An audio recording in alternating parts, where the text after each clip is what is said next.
On Sunday, September 27, early in the morning at around 7 a.m., Azerbaijan, with the full support of Turkey, launched an offensive along the line of contact with Artsakh, populated with ethnic Armenians that is under the protection of the Republic of Armenia.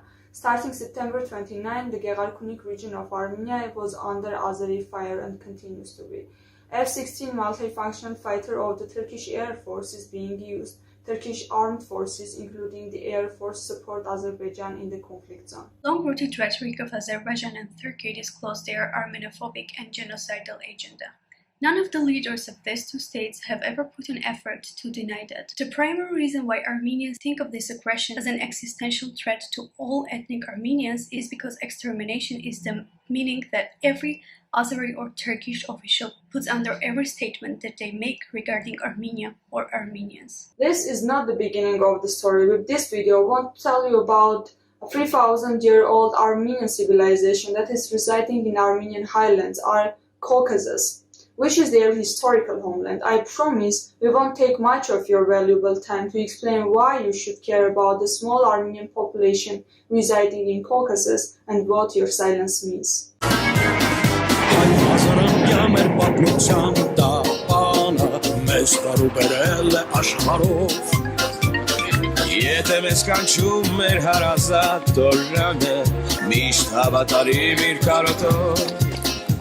You probably have heard about 1894-1896 Abdulhamidian massacres, or maybe the 1915 Armenian genocide, or the 1988 Sumgait pogroms followed by Baku pogroms, or 1992 Maraga massacres, or maybe you could remember that back in 2004, Ramil Safarov, who killed a sleeping Armenian sergeant with an axe, was very festively welcomed in Azerbaijan just because Armenophobia is welcomed and praised in this state. Or maybe you could recall 2016 April War, during which civilians were killed, ears cut, and the traces of torture on dead bodies noticed, and no one was accountable for that. Or maybe 2020 July events, when Azerbaijan threatened to bomb Medzamor Armenian nuclear power plant. Or maybe you have heard about Azeris in July of 2020 chanting death to Armenians while holding a pro-war protest in Azerbaijan. This is just a very short tour around Armenia's neighbors, Azerbaijan and Turkey. After all, this bloody duet claims that it is Armenia who is the aggressor. Long story short, we came to the point when Baku, with its dictator Aliev, by getting full support from Turkey, started an undeclared war threatening Armenians' existence in their homeland. Based on official statements of these states' leaders, it becomes clear that this is a declared statement of starting a genocide against Armenians. That is something that Turkey started from a Median period and could now finish during 1915 Armenian genocide. By the way, Caucasian Tatars or Turks or today's Azeris back then as well showed their commitment towards their brother nation's genocidal agenda, the same way as they are doing now. The mission of this bloody duet remains incomplete, and now they want to get it done.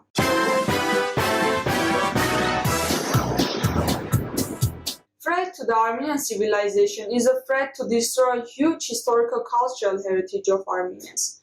Threat to the Armenian civilization is a threat to commit an openly declared genocide in the 21st century in front of international public that currently supports these plans with its silence or both-sided statements. Threat to the Armenian civilization is a threat of as much of later regret as the conquest of Constantinople by Seljuk Turks, that is now Istanbul, or the burning of the Library of Alexandria.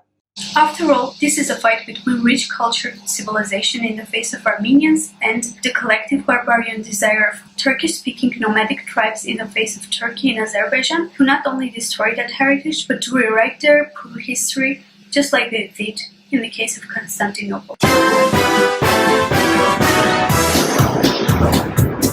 We know scientific achievements of Galileo Galilei and Giordano Bruno and how they were punished for that.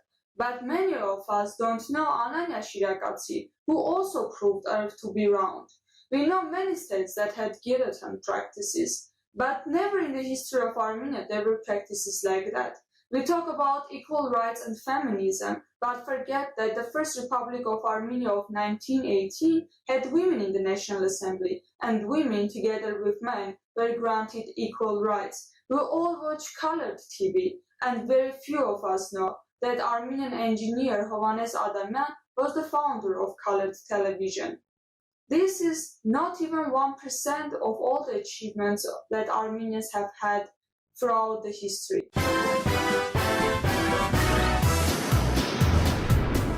Urartu, mentioned in Assyrian sources from the early 13th century BCE, is the name of the first ancient Armenian kingdom that, in spite of Rome, was amongst the first civilizations in the world. Armenians first appear in Behistun inscriptions in Iran. Achaemenid King Darius I the Great placed his famous trilingual inscription which mentions about Armenia. Armenia is as ancient as the time itself. Urartian King Argishti I, the son of Menua, in 782 BCE, founded Erebuni Yerevan, the present-day capital city of Armenia. Yerevan is celebrating its 2802nd birthday this year. Argishti I's engineering thought in terms of military protection was exceptional during his time, because when founding new cities, he would locate them in between mountainous and open field areas so that in the time of aggression, Armenians could retreat to the mountains and gain a positional advantage. Thanks to his far-sighted mindset, we are able to protect ourselves now as well. Armenian written language was created in the 5th century by Mesrop Mashtots and his students. History of Armenia in Armenian language started to be actively written back then by Khorenatsi, Oryun, Halstos Byzant, Yerishe, Agatangeghos, and many more.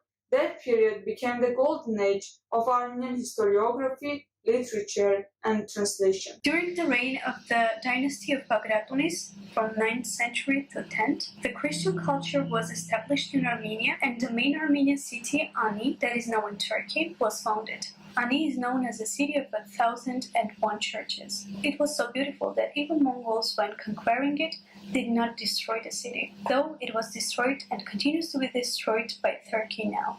After the fall of Bagratunis, the Cilician kingdom was established by Levon I. At that time, Armenian Renaissance started. The brightest representative of that time is Grigor Narekatsi, who is consecrated not only for the Armenian Apostolic Church, but since 2015 for the Catholic Church too. At that time, philosophical thought and miniature in Armenia prospered. All the books of that time would start with miniatures. The brightest representative in terms of miniature is Momik. The red color in miniatures was Bortan Armir, that is the traditional Armenian red color, derived by special means from a worm.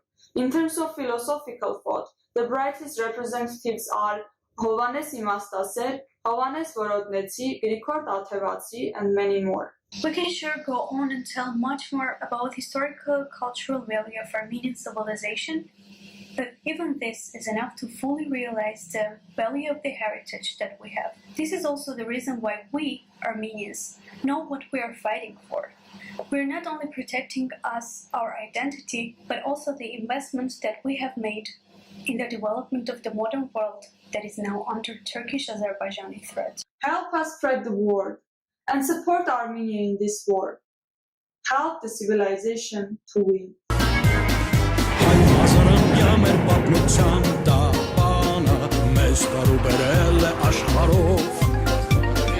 Եթե մեզ կանչում մեր հարազատ տորանը, միշտ հավատարիմ իր կարոտով